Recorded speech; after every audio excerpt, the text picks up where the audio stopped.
un petit coin de campagne, Aurélie et Pascal Balthazar créent des œuvres troublantes à base de brume et de lumière.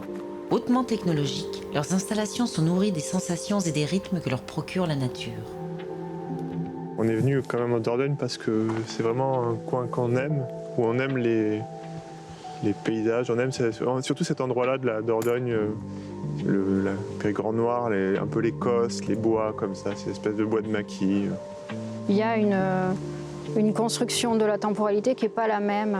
Si on écoute la nature dans son cycle, on y puise la lenteur de la respiration et ça nourrit notre travail. On va plutôt s'inspirer de ces rythmes-là, baigner dedans et ensuite on peut, à partir de ces énergies-là, on va travailler nos œuvres. Des œuvres mouvantes, vivantes, presque organiques, qui invitent à la contemplation, à l'image de Nebula, une installation tout en subtilité.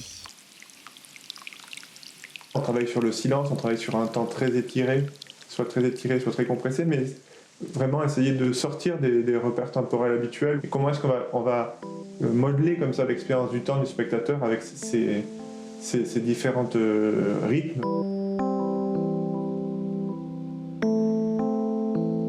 Donc la pièce qui est là s'appelle Lonely Shadow.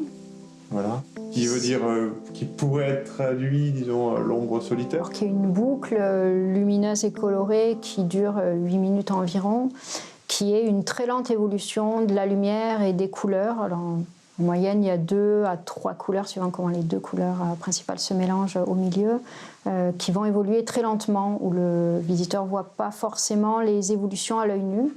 Nous, on l'a construite comme une horloge silencieuse, un pendule qui dirait un autre temps, une temporalité très lente et cyclique.